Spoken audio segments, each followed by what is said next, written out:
Over the years, Mycareer stories have changed a lot. From almost fighting Jackson Ellis at the rookie showcase, to losing your best friend Vic in a car accident, to having to listen to Be Fresh with unskippable cutscenes, all the way to the current games where we've got Kendrick Perkins calling us a bum. Being honest with you, I don't think you're there yet. And the stories that feel like they've been given a lot less effort. Somewhere along the lines, 2K forgot what made these stories special. Today we're going through every 2K storyline from 2K14 all the way to 2K26 to see when Mycareer went from one of the most enjoyable modes in the game to a disappointing mode that doesn't even feel like the Mycareer we once loved. You had a tough time taking care of the ball tonight.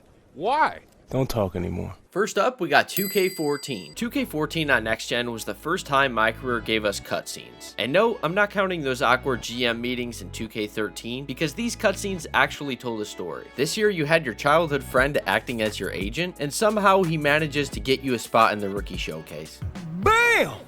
One game against all the upcoming rookies where you have a chance to prove yourself and it determines your draft stock. That is also where you meet your first ever rival, Jackson Ellis. And this dude was just always trying to piss you off for no reason. And he was such a menace that people still remember him to this day. But the coolest part about the cutscenes this year is they had different choices you could make and each one sent you down a different path. Probably the most memorable one is when a teammate comes up to you and asks you to wear a clown nose since you're the rookie on the team. And if you decide to wear it, it's literally stuck on your guy anytime you're not playing a game. And if you decline to wear it, your team chemistry went down 10%. It was corny, but it was cool at the same time. You also had a mentor this year in Mycareer. Some people had cool ones depending on what team you were on, like Kobe or James Harden. Mine was Charlie Villanueva. So yeah, this was a cool addition depending on what team you got drafted to. And from there, it's really your typical Mycareer mode with some cool cutscenes in between. The thing that made this story so cool is they had a lot of different decisions you could make to change the story. You could choose to party, and then you'd be late to practice, and then even fight a teammate like your Draymond Green and get suspended. And by the end of the Mycareer, you had to choose to stay loyal with your childhood friend as your agent, who got you all the opportunities you had to that point, or you could sign with LeBron's agency for bigger opportunities. In one save, I did this, and your best friend damn near cries. Really? You just gonna drop me?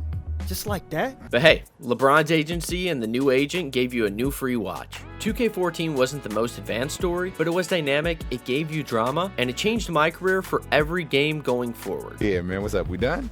Yeah, man, we're done. Next up, we got 2K15. 2K15 picked up right where 2K14 left off, but this time things started off rough. You go undrafted in the 2014 NBA draft, and your agent does everything he can to get you a shot in the league. Eventually, he lands you a tryout for a 10-day contract. You basically chose a team, and you try out for them by playing in a scrimmage. Once you make a roster, you get assigned another mentor this year who's supposed to help you adjust to the league, but instead, this is nothing but drama. That's because this man sees you leave your phone at your locker, and he decides to go through it like a crazy ex-girlfriend. And of course, he sees some crazy stuff on your phone. And because he's upset and jealous, he leaks it. And it absolutely ruins your team chemistry. Boy, get out my face with that, man. You ain't my coach, punk. Oh, and this year, I hope you didn't have a Connect mic, because if 2K heard you swearing at the TV mid-game, you got a technical foul immediately. But as soon as you knew it was from you swearing, you muted that thing immediately. This year, you also had certain parts of the story where you can make different decisions. Like when you get fouled super hard in the game, you have a chance to fight or play it cool. If you play it cool, you stay in the game and you're fine. But if you're anything like me, of course, you had to try and fight that man. And if you did decide to fight him, you would end up with a suspension. And it wasn't just on the court where you were able to try and pick fights. They gave us some of the funniest press conference scenes we've ever had. He's so trash. You know, I remember him back in college. And, yeah, I just knew I was going to get it going early. Print that. And we can't forget, they literally hyped this man Dante Exum up like he was the next big thing. The biggest player to come out of Australia since, since ever. He's about to take the league by storm. And I wouldn't say he's a terrible player, but he's definitely not as great as they thought. Overall, 2K15's story wasn't perfect, and the voice acting was terrible.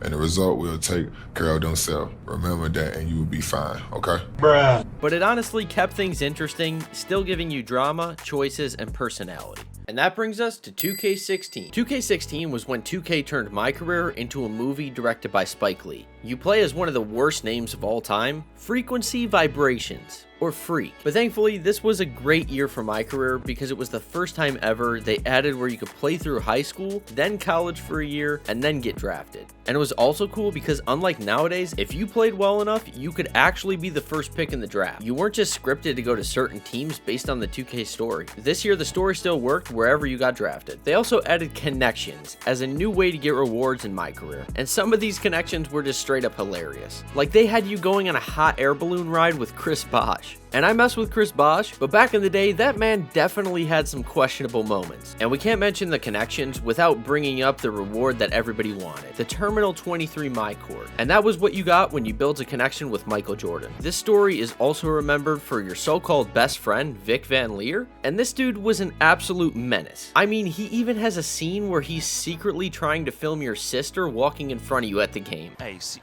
Are you taping me? Nah, I'm making phone calls, yo. I'm a networker. You know me. That's just what I do. I came looking for booty. Dude was a savage. This dude needed to go. Vic was constantly gaslighting you, begging you for money, causing drama, and doing anything to steal your spotlight. Your cheap butt won't even front me.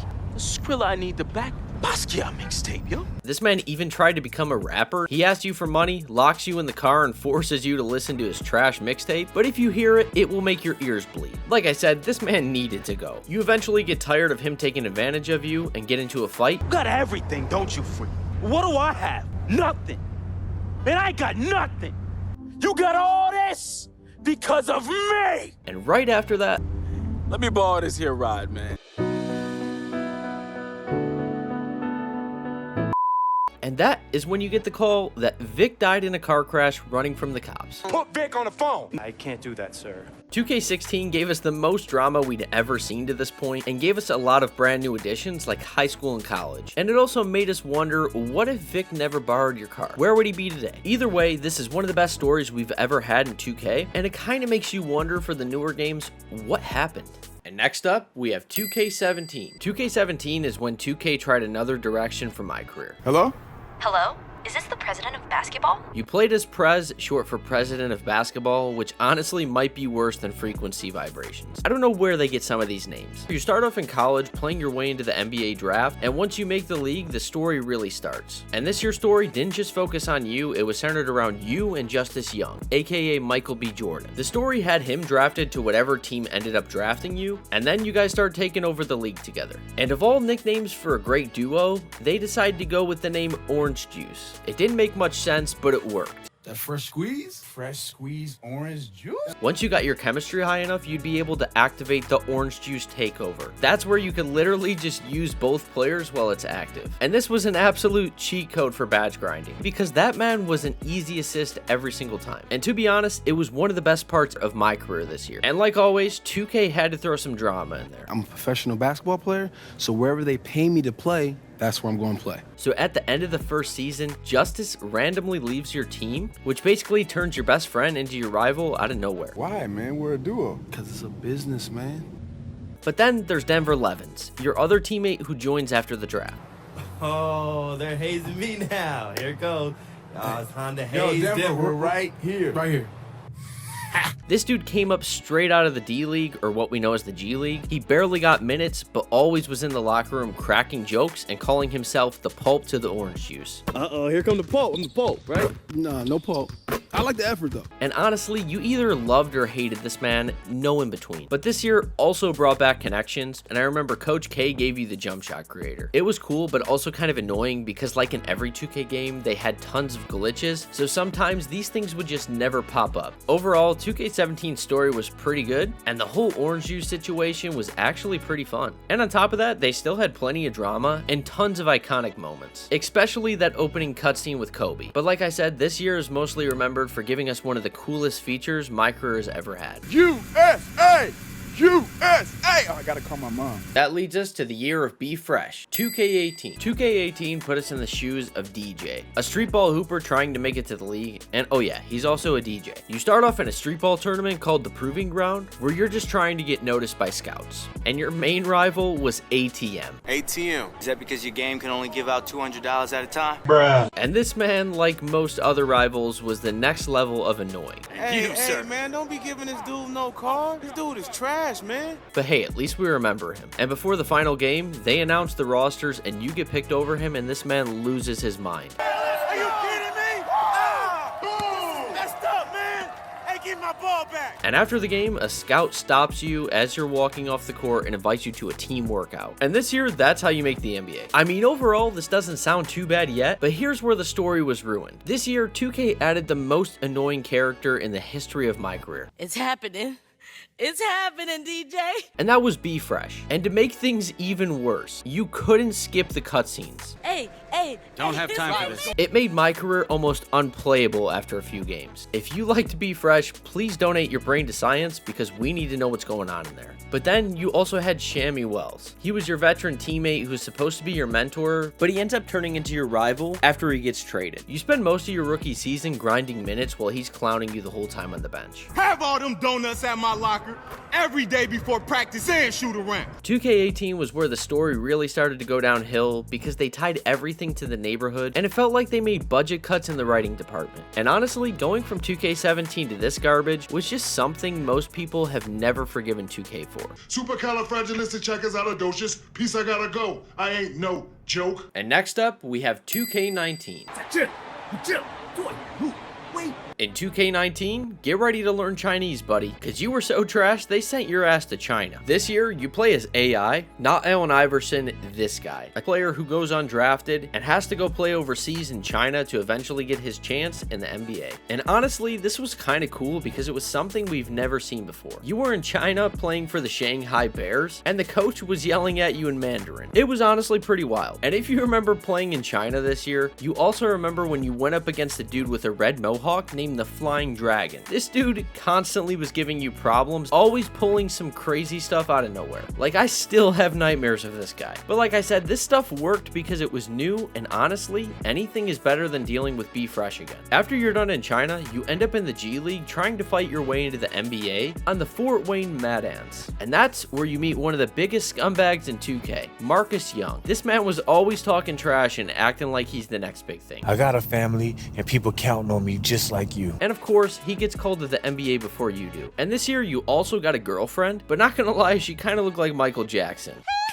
They even had a scene where you take her to the fair and you almost lose a shooting contest to her. How this man made the league, I have no clue. But in the end, you end up winning her a stuffed animal, so I guess that's a dub. It takes a minute to make the NBA this year, but when you do, you at least get some revenge because your first matchup is against Marcus Young. Honestly, the best part about this year is you could finally skip cutscenes. And after surviving Be Fresh the year before, it was honestly amazing. But overall, 2K19 wasn't perfect, but it was something new and definitely a step up from the year before. Barbecue chicken alert. What type of chicken? That brings us to 2K20. In 2K20, they went all out with the actors. They hired Idris Elba as your college coach, and this man was honestly your biggest hater. He was damn near your rival this year. Watch your tone, okay? They continued with the crazy names, and this year you were known as Che, a college player with everything going for him until one moment changes everything. Your teammate and best friend, Porter Rose, gets a career-threatening injury mid-game in an iconic cutscene.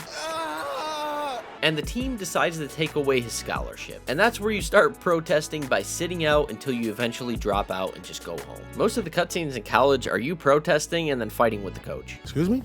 After you drop out, you end up going to the Portsmouth Invitational. And that's also where Scottie Pippen randomly shows up. I was 6'7" and starting to feast on cats.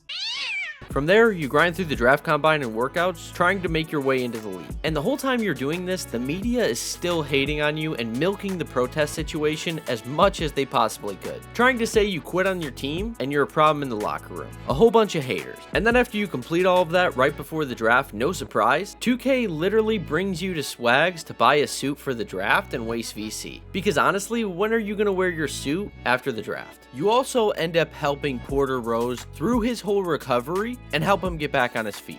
If I could move right now, I'd already be on the plane. The story overall was pretty solid, but started to get old and kinda dragged towards the end. And honestly, it's still better than a lot of the stories we've gotten from 2K's Mycareer. This ain't no Duke. Next up, we have 2K21. 2K21 is when you played as Junior, the son of a former college basketball star trying to live up to your dad's legacy. Why'd you dunk the ball like that? Would your dad have made that play? You start off in high school trying to get noticed by scouts so you can make your way into college and eventually the league. For the first time, you could choose between going to college or choosing to join the G League, which was a brand new option at the time. The G League route felt realistic because at the time, some of the top prospects were doing this in real life. But if you went to the G League, it still made it feel like you were actually grinding your way up. This is the real ATM right here. Hey, that's trademarked. The college route, that's where it felt more classic though. And that's also where you would end up getting another girlfriend this year. Text me after your game.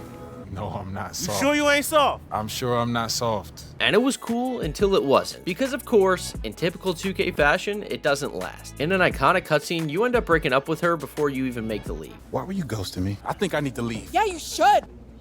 I guess your dude was just looking at all the possible options. No matter what route you picked, it still had the typical 2K drama, random cutscenes, dramatic speeches, and of course, another grind to raise your draft stock. 2K21's story wasn't bad, just outside of the G League option, it didn't really add anything new. And if anything, on next gen, the city just made the story worse. It had potential, but by the end it was just another story, and the whole cutscene thing was kind of starting to get old. And that's because it started becoming more about the cutscenes than actually playing the game itself. Text me after your game.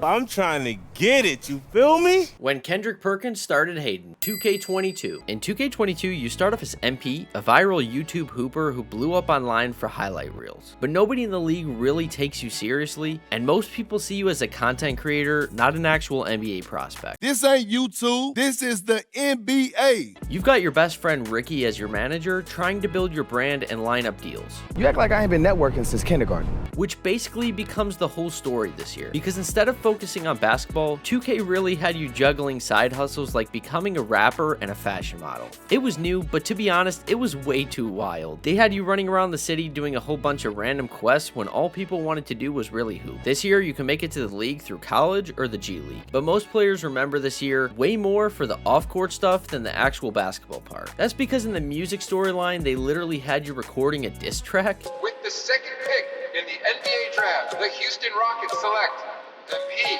Don't hold back on him, all right? Now's the time to show him what you got. MP in the place to be, hanging with me. Yo, that was straight fire, bro.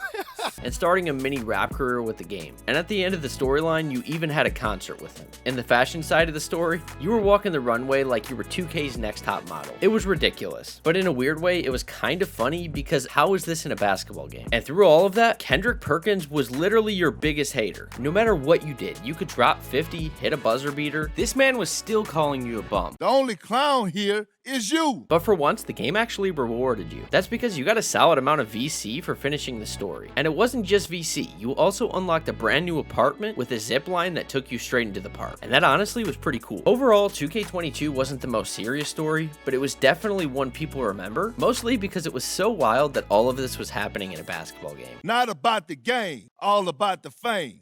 Carry on. The year of side quests, 2K23. 2K23 felt less like a basketball game and more like a side quest simulator. You play as a late first round pick going 18th overall, and your rival Shep Owens goes 19th overall to pick right after you. And everyone seems to have an opinion about you, and to be honest, no way people care this much about the 18th overall pick. On top of that, your biggest hater returned, Kendrick Perkins. MP hasn't proven anything. Talking about how much better Shep Owens is and how you're basically a bust before you even play a game. But this year had you running around the city doing a million side quests, and the worst part is they weren't optional. You had to complete them before you could even get into your next Mycareer game. It felt more like a sequel to 2K22 than anything else, except worse. It ain't even that hard to rap. I mean, they literally had you running around the city with a glizzy on your head. At least this year you had a girlfriend again, so you could cover up any questions people have about you wearing that type of thing on your head. Overall, 2K23's story had some funny moments, but constantly running around the city doing side quests really just kind of ruined the story altogether. MP covering the fleas. Hey, he's the worst baller in the city. And next up, we have 2K24. At this point, it kind of seemed like 2K stopped trying as hard for their Mycareer stories, and it honestly seemed like Mycareer wasn't the main focus anymore because the online modes were making them all of their money. In 2K24, you start as a highly ranked prospect, and your dad, a former NBA player himself, he's also your agent this year, constantly reminding you about your family legacy and what you're expected to live up to. Truck, how you feeling? In my opinion, the only somewhat cool change they added this year was the GOAT tier list. You'd move up this list by completing career milestones, and at the very top of that list was Michael Jordan. In order to pass him, that's where you needed to win 7 rings. And when you eventually did, the game gave you a pair of shoes and a GOAT head. Honestly, it was kinda cool, but to be honest, it wasn't really worth doing all that grinding just for a new outfit. But that being said, at least they stopped wasting your time this year with all those side quests, and they actually let you play Mycareer again. You could finally load up and hoop, but even though that was the case, the game as a whole just felt stale. The gameplay was trash, and honestly, it got pretty boring after a few weeks. 2K24's story wasn't great, but it was simple, and after years of running errands in the city, it was kind of a relief. But unfortunately, in my opinion, this game was just not good, and because of that, it kind of made the story an afterthought. That leads us to 2K25. By 2K25, they again cut all the drama and just went back to basketball, which was fine for the most part. But if they're going to do a minimal story, they need to give us more incentives to play like the older 2Ks did. This year, you'd go back to high school and even play a U19 FIBA World Cup game, and each game had objectives like winning by a certain number of points to earn the 3-star reward. But in typical 2K fashion, if you completed all the missions, you'd earn around 5,000 VC and a few jerseys. But this year, they did add something called the Dynasty chart, where you basically just had to win a bunch of rings with one team to beat it, and it was a ranking of all the dynasties. So you had Jordan and Pippen on the Bulls, you had the Showtime Lakers, and then you had duos like Malone and Stockton. And even though that was cool, 2K25's story didn't really reinvent anything, but at least you weren't running around the city 24/7 again. Overall, I'm not gonna lie, this story was pretty mid and damn near non-existent, especially when you compare it to the past games. And last but not least, we have 2K26. In 2K26, you start off in high school again, and after failing to impress some scouts in high school, you end up trying to prove yourself by going overseas to Europe to play against top international teams. And honestly, this was a pretty cool idea and had potential because, again, it was something new that we really haven't seen before. As you play through the story, your performance and choices are supposed to matter, but it doesn't really feel that way. I dropped 50+ points in every game before the NBA, and instead my stock was rising just for me to go in the second round of the Pacers. What happened to the days where how you played actually determined your draft position? Like I said, in 2K16 it wasn't easy, but it was possible to go first overall in the draft. But at least this year, 2K did try and add a draft pack, I guess, and they took you overseas while bringing high school back. And to be honest, they also added some pretty decent incentives to keep playing Mycareer. They have stuff like lifetime goals and build specialization, and those alone give you a reason to play Mycareer. 2K26 finally gave us a decent story mode again, but it's hard to get behind a story that doesn't give multiple endings anymore or a real chance to really control your path. And since the older games provided these options, it really just makes you wonder what the hell happened 2K. And there is all of the storylines from 2K14, where we had the rookie showcase, to 2K16 taking hot air balloon rides with Chris Bosh, all the way to 2K26, where we're glad we at least have a decent story again. But at the same time, we're also wondering what happened. Now, like always, we ask the most important question. What Mycareer story did you guys think was the best? Let me know in the comments down below. I appreciate all the love and support. Thank you so much for 3,500 subs. And remember, stay saucy. I love you guys. I really do. Ever since I can remember, I've been popping my collar,